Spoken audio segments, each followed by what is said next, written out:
Weekly Man, the jolly comic weekly man, and I'm here to read the funnies to you happy boys and honeys.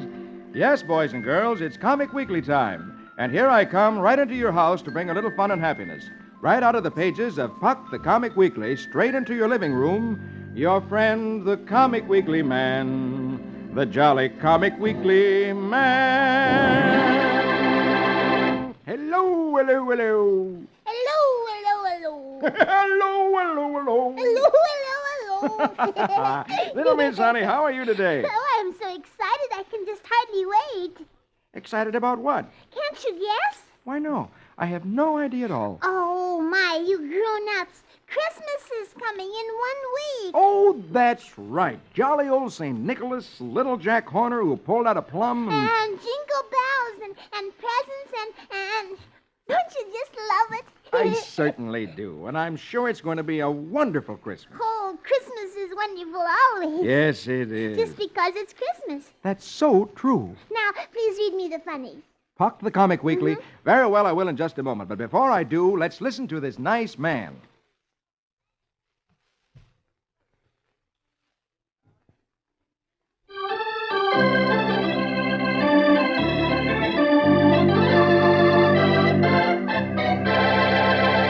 Now, here we go with Puck the Comic Weekly. And on top of the first page... Oh, that sweet little Snookums. Oh, so it is. And I'll read that right away. Magic words for the music, please. Very well, my lady. Diddly-da, diddly-doo, wickamackamackums. Let's have a little tune for little Snookums.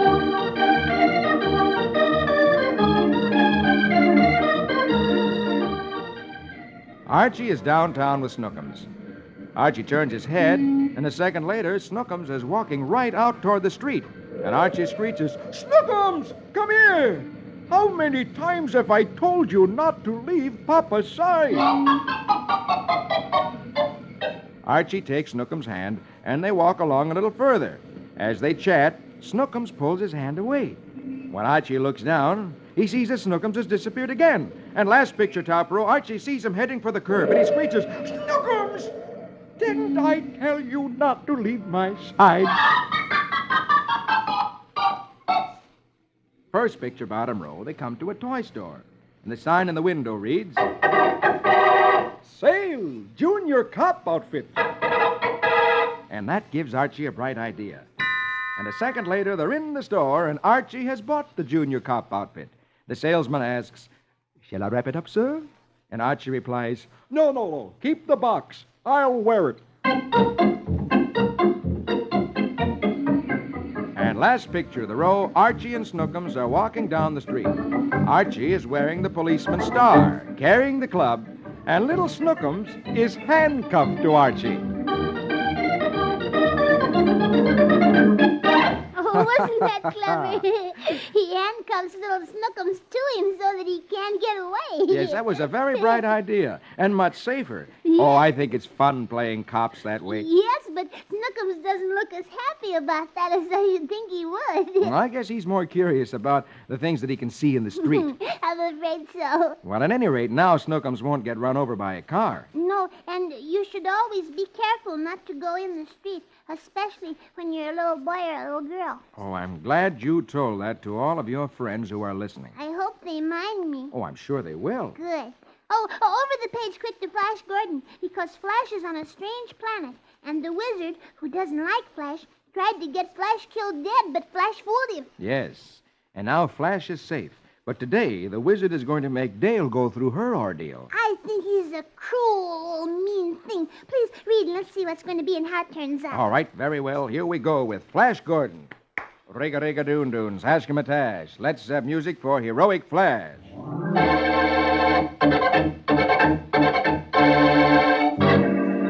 Flash has come safely through his ordeal, but Dale has still to face hers. Ignoring Flash's protests, Wizard Curzo sentences Dale to the ordeal of the Madfish. All Queen Suni can do is to let Flash say farewell to Dale. Armed only with a plastic dagger, Dale is forced to plunge into the ray-lighted pool where lurking perils await her. Huge fish with sharp teeth rush at Dale and snap at her.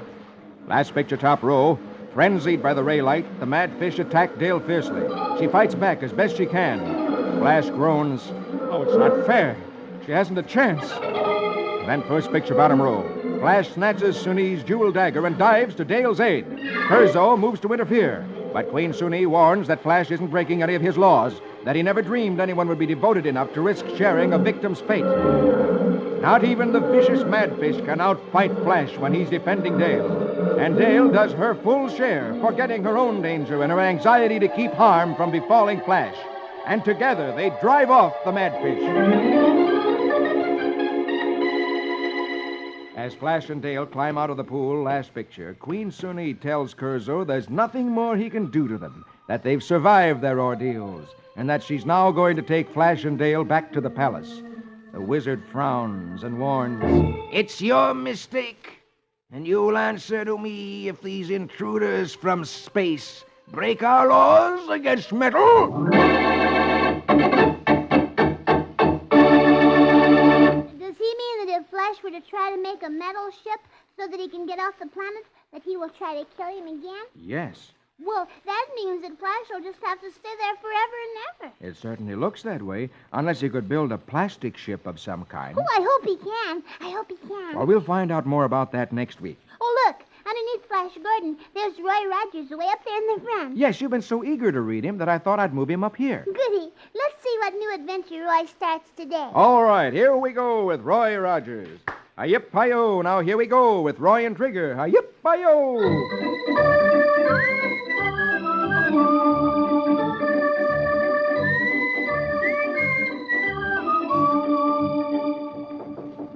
Roy gallops down the trail, leading through the mountains on his way to an Indian reservation where he plans to sell some cattle.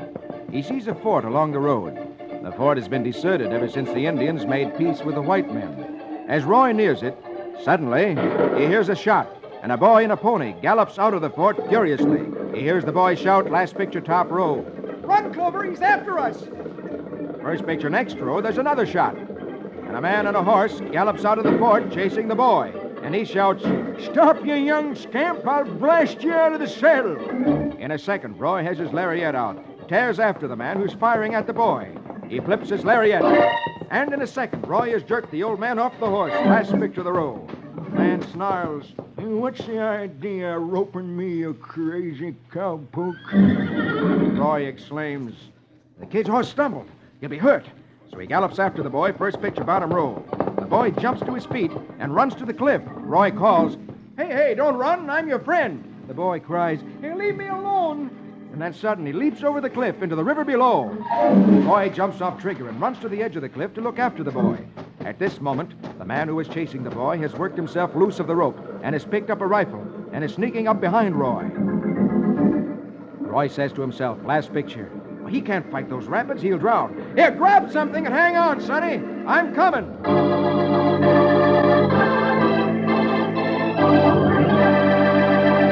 Oh, is Roy going to jump into the river after the boy? I'm afraid he is, because the water's extremely fast right there, and he thinks it's too much for the boy. Oh, this is terribly dangerous, because if Roy jumps into the water, he might be drowned. But still, if he doesn't, well, that mean man with the beard and the coonskin cap just might shoot him. Yes, say, this is certainly an exciting beginning to this new adventure, isn't it? Oh, I should say so. And maybe next week Roy will work his way out of danger. I hope so. Now, cross the page, please, to Dick's Adventures. Such wonderful things are happening in Dick's Adventures because Dick is in the early days of America when this country was just beginning. Yes, when it was struggling to gain its freedom from England. And Dick has been dreaming that he's with George Washington. So now let's see what adventure he has today. Here we go with Dick's Adventures. And say the magic words with me. Rickety-pack-a-zack-a-zick. Let's have music for Adventurous Dick.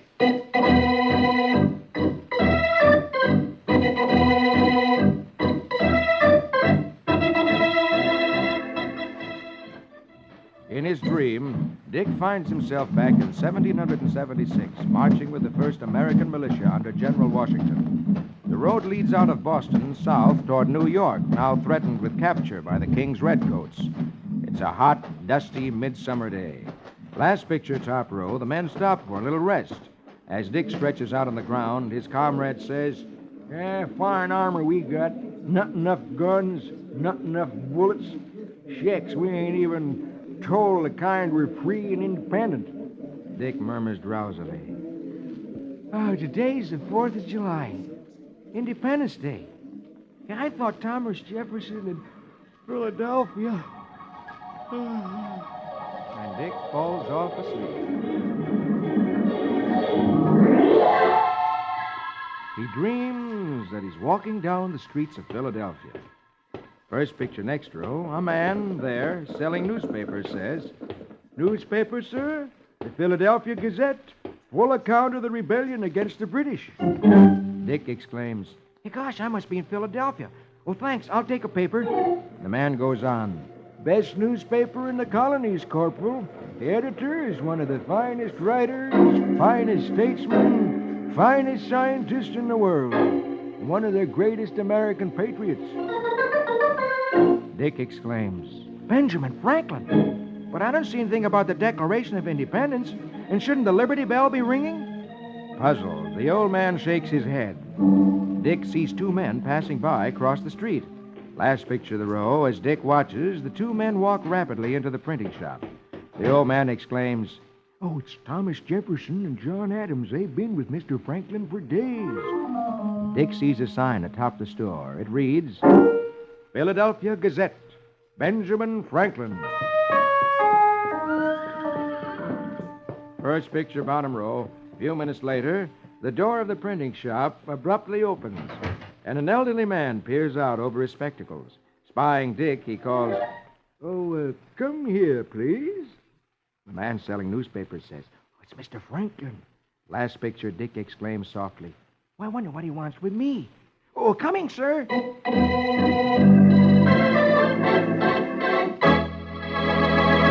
Oh, Benjamin Franklin. And he wants Dick, and now Dick's going into his place. Yes. Isn't it wonderful? Mm. Dick is meeting all these famous Americans. Isn't this something, though? Yes, and I know something else Benjamin Franklin did. He invented the lightning rod. Yes. He invented with the kite. Say, you remember well. Yes, I do I? Uh-huh. And now? Oh, look, underneath Dick's Adventures, Rusty Riley. And I'll read that in just a moment. But first, here's that man again with something interesting to say.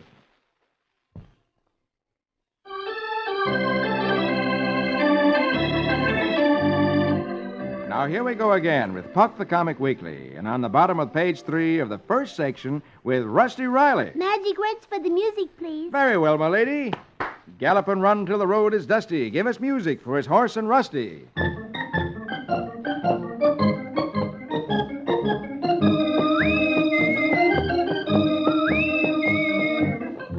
Rusty and Patty had taken the boat out in the inlet to test it. The motor died, and there, out on the open water, the two were marooned. Darkness fell, and a little later the smugglers came toward them and dropped anchor within speaking distance. Rusty and Patty overheard the smugglers at their crooked business. Then, a little later, Mr. Kilgore, the government treasury agent, a man whose work is much like a detective, came in the Coast Guard cruiser. The Coast Guard men went aboard the smugglers' boat and searched it. As Mr. Kilgore gets back into the Coast Guard cruiser, one of the smugglers says, Well, Mr. T-Man, are you satisfied we ain't breaking no laws? Mr. Kilgore replies, Yes, you seem to be clean. Sorry we had to bother you, but you know how it is. And the Coast Guard cruiser pulls away. As the boat pulls away, one of the smugglers says to his pals, Now, you should have chucked that black light gadget over the side. We'd have had plenty of trouble trying to explain it. Oh, you didn't say it. I had it stowed under a coil of rope in the chain locker.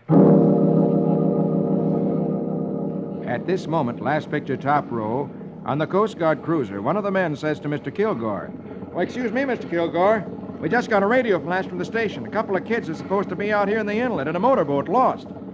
Mr. Kilgore says, Well, okay. We'll play the searchlight around. We should be able to pick them up.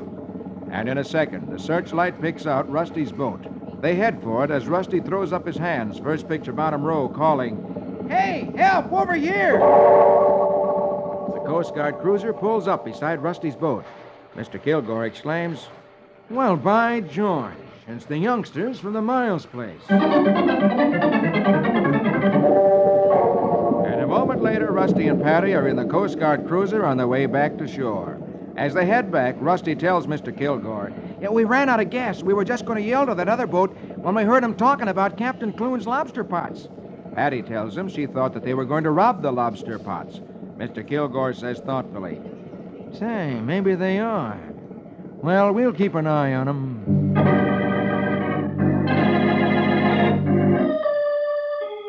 Later that night, as Rusty's getting ready for bed, he's talking to Tex. Suddenly, he says to Tex, Hey, Tex, what the dickens is a black light? Tex replies thoughtfully, Black light? By jingo, I was just reading something about that in the Science magazine. I can't just recollect, Rusty, but I'll give you the article. You can read it.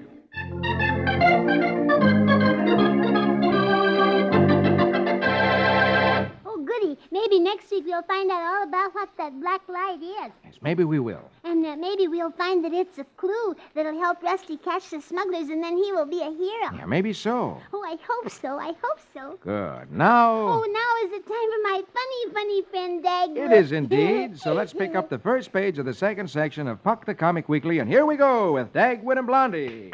Ramafoo, Ramafum, Zim Zam Zombie. Conjure me music for Dagwood and Blondie.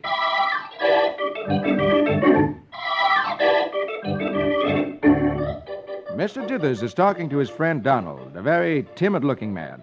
Mr. Dithers is saying to Donald, Donald, you should get married. You're missing so much. and at the thought of getting married, Donald's eyes pop open. Mr. Dithers takes him by the arm and says, Let me take you over to the Bumsteads and show you a happy man. And even though Donald holds back, Mr. Dithers drags him over to the Bumstead's door.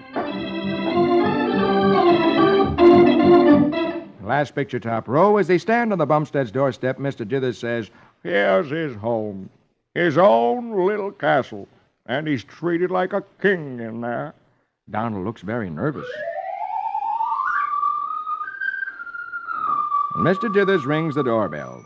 First picture next row, it's opened by Blondie. And Mr. Dithers points to Blondie, saying, And look at the beautiful little wife he has to greet him after a hard day's work.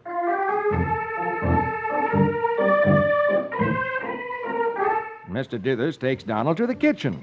He looks in the oven and says, Yeah, look at the delicious dinners he has cooked for him. Smell that apple pie for his dessert. Donald licks his lips hungrily.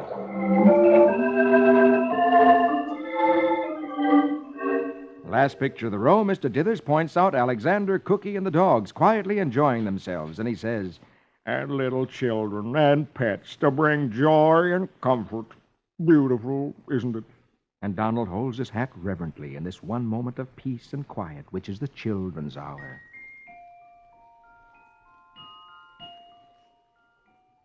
First picture next row, Mr. Dithers shows him through the living room, and he says, And look, isn't this cute? Little flowers and doilies all around to give the homey feeling. That's the woman's touch.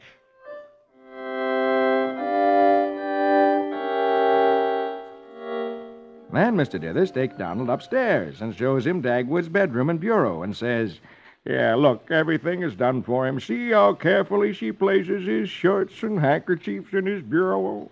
Donald's face lights up happily as he asks, You mean he doesn't even have to rub out his own socks?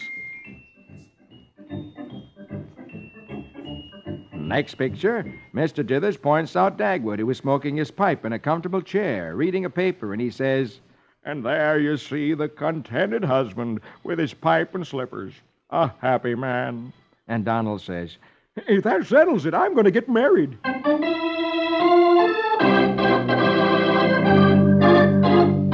First picture, bottom row, Donald says to himself thoughtfully, Now let's see, who shall I propose to? Rosemary? Victoria? Vera? Marie? And Dagwood happens to see Mr. Dithers, and he jumps out of his chair saying, Oh, Mr. Dithers, may I speak to you a minute? May I borrow 50 cents until payday? And Donald's eyes pop open in amazement.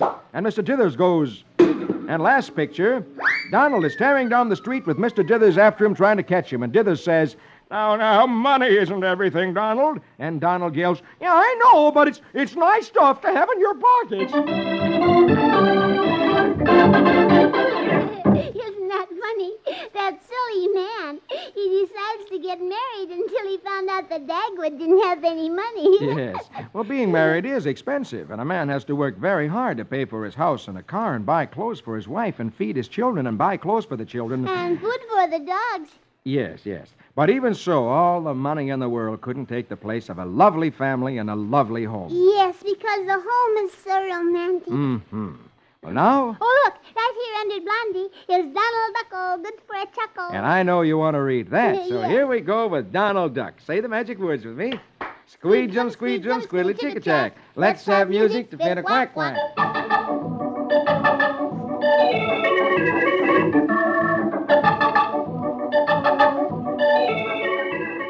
Donald's girlfriend, Daisy, has asked Donald to come over to help her rearrange her furniture. Donald comes in the door, second picture, saying, Hi, Toots. Let's get started. so he rolls up his sleeves. And Daisy tells him, Well, first, I want the Davenport over there. Donald flexes his muscles, glares at the sofa, and gives it a push, and it sails across the room. And 1, 2, 3. Donald has moved all of the furniture around. He surveys the room proudly, last picture of the row, saying, I'm a fast worker, Toots. and Daisy points to a big, squatty chair, saying, Well, now, I'd like that chair moved into the next room. so Donald flexes his muscles, glares at the chair, and starts pushing it toward the door. And Daisy asks, first picture, bottom row, Hadn't you better tip it sideways? and Donald exclaims, Nah, it'll go through easy. and he gives it a shove to the door. And the chair is stuck in the door. Donald pushes and pushes, Ah, ah, ah. but the chair won't move. And Donald exclaims. Seems to be a tight squeeze. So he goes around to the other room and tries to push it back. Ah, ah, ah.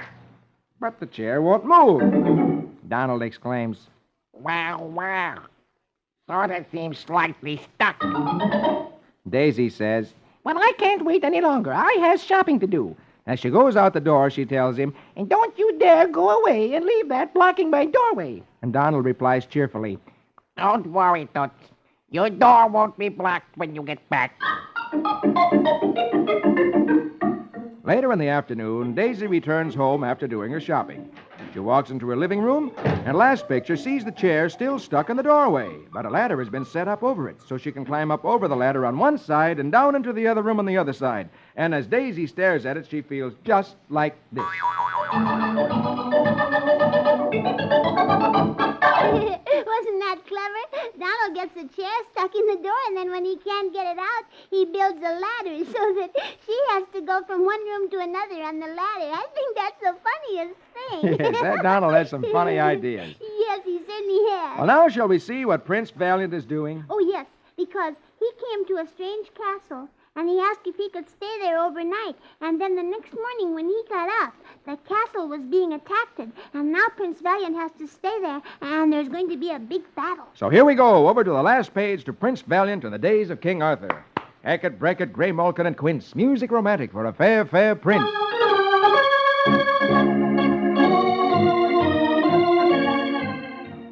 Prince Valiant, Egil, Rufus, and Arf enjoy a night's lodging, but their awakening is rude. Before they can leave, the castle is attacked. Their host, the king of the castle, Refook, comes to Val, buckling on his helmet, and he tells him, Your loss is my gain, for this is a fight to the finish, and every fighting man is welcome. Last picture, top row, he points to the enemy outside the castle, and Val sees in the distance the leader of the enemy, a tall, fierce-looking man, and Ree says, Yonder stands my enemy, Black Robert, a brave and ruthless captain. Only one of us can survive this battle.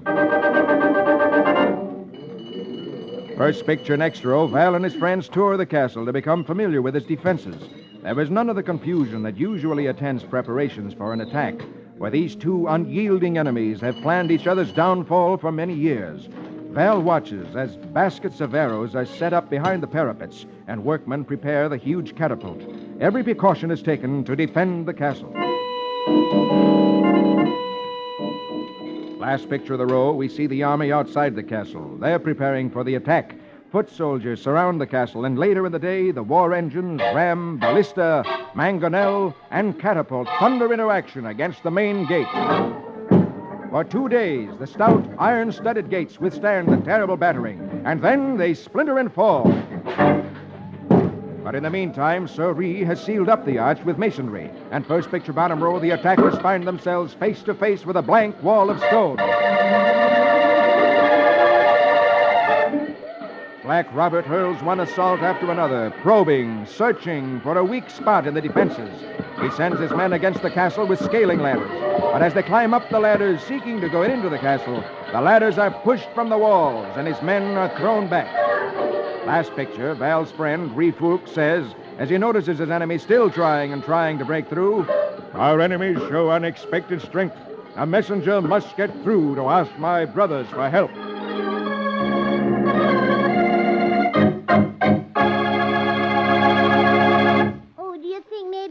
Will try to go through and carry the message? I wouldn't be surprised if either Val or one of his friends did. That would be exciting. Yes, but dangerous, too. I can hardly wait to see what happens. Oh, this is going to be a very busy week of waiting for you. Christmas and next week's comics. Yes, and I'll see you next week, and then it will be Christmas. And then, too, we'll see what happens in the funnies. Yes, we certainly will. And I hope that you and every other boy and girl has the most wonderful Christmas they ever had. Yes, and I hope so, too. Mm-hmm. Well, now that's all the time I have. But before I go, here's that fellow with some more interesting information.